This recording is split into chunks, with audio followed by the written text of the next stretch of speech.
Alors Giuliano, quel bac? Un bac pro en électrotechnique à Châlons-en-Champagne. À Châlons-en-Champagne. Alors, pourquoi t'es arrivé à Troyes? Je suis arrivé à Troyes parce que à la fin de mon bac, je sentais que c'était vraiment pas le métier dans lequel je voulais faire carrière. Et il y avait eu un forum étudiant à Reims où j'ai découvert du coup la formation.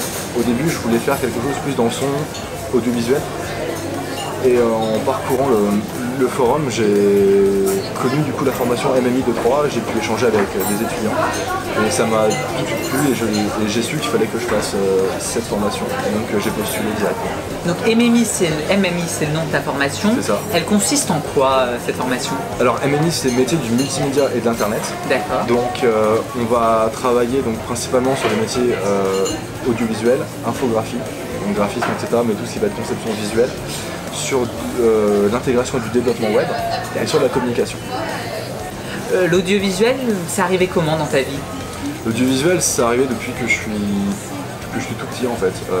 J'ai toujours fait de la musique et l'audiovisuel, c'est toujours quelque chose qui m'a attiré en regardant des clips, des courts-métrages, etc. Je me suis toujours dit que c'était intéressant, que c'était un bon moyen aussi d'expression parce que ce soit dans différents styles, que ce soit un reportage, un clip, on peut toujours arriver à retrouver, on va dire, une touche du réalisateur. Un peu comme on dit, bah tiens, c'est un film de Tarantino, ça peut être un film complètement différent, mais on sait que c'est de lui parce qu'il y a quelque chose, il y a sa signature en fait. Et ça, j'ai toujours trouvé ça intéressant. Et du coup, j'ai commencé vraiment l'audiovisuel à faire mes démontages vidéo, souvent avec donc la musique. Je me prenais en train de jouer de la batterie. Et après, je travaillais du coup ces rushs pour essayer de faire des démontages, des fois avec une caméra que je mettais à différents endroits, ou travailler un peu sur la couleur de l'image, travailler en noir et blanc, et travailler un peu sur des productions différentes. Donc au fur et à mesure, j'ai appris un petit peu mais par moi-même. Alors pour faire quoi après? Parce que tu nous parles de choses très techniques qui sont très intéressantes. Je pense que les jeunes qui vont voir cette vidéo vont apprendre beaucoup de choses, vont savoir comment se diriger. Mais alors toi, après ce quoi exactement? DUT. Ce DUT, merci. Après ce DUT, qu'est-ce que tu vas faire? Bah, en fait, moi, on va dire paradoxalement, même si je suis quelqu'un qui adore la vidéo, oui, je me suis plus orienté sur le côté vraiment design, graphique, communication visuelle, à des fins vraiment où c'est moins contraignant de pouvoir travailler, je trouve, dans le graphisme, on va dire, en règle générale, dans le sens où on n'est pas obligé de se rendre à des lieux de tournage, etc. Enfin, c'est plus indépendant aussi peut-être? Beaucoup plus indépendant, beaucoup plus nomade. Et en parallèle avec ma deuxième activité, donc qui est la musique, c'est vraiment le plus simple pour moi. Donc de pouvoir vraiment travailler sur les deux fronts. Après, bien évidemment, vu que j'adore la vidéo, je ne vais pas hésiter à trouver des projets vidéo, notamment même avec la musique, où par exemple j'ai réalisé le clip de mon groupe Marée Basse, où voilà, du coup c'était vraiment un kiff pour moi, c'était de dire bah j'ai fait cette musique avec des amis et je tourne et je monte la vidéo avec d'autres amis, où on a une passion commune. De passion, voilà. Et ça, franchement, c'est sympa.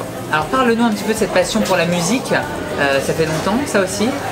Oui, la première fois, du coup moi je suis batteur donc dans plusieurs groupes sur Troyes.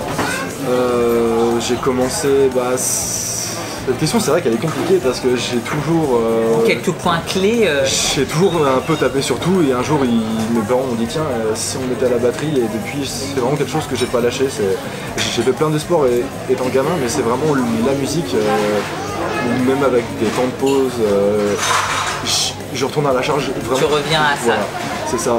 Et depuis que je suis tout petit, j'adore jouer de la musique. Et depuis que je suis venu sur Troyes, j'avais intégré du coup le groupe Time to Think. D'accord. Par la suite, on est devenu Marée Basse, donc à la suite, on est passé d'un groupe acoustique à un groupe plutôt rock.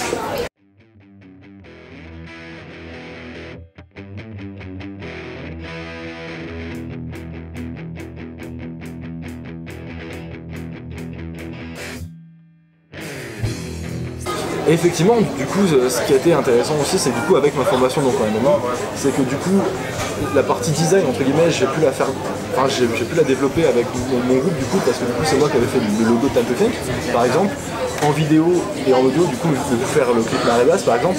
Donc c'est vrai que c'est quelque chose, du coup, on va dire que je m'y retrouve, parce que je peux vraiment allier la musique avec des projets, on va dire, professionnels, donc c'est de la formation, et en plus de ça, et du coup, ce que j'ai trouvé encore le plus intéressant, c'est que du coup j'avais des amis qui faisaient de la photo, qui faisaient de la vidéo, etc. Et du coup avec les concerts que je faisais, j'ai pu leur dire bah tiens, tu veux devenir photographe, tu sais pas trop quoi photographier, etc. Bah tiens, viens à mon concert, prends des photos et vois si ça te plaît. Et de fil en aiguille, j'ai accompagné plusieurs amis comme ça, et maintenant ils font plein de photos, mais pour plein de projets différents en fait.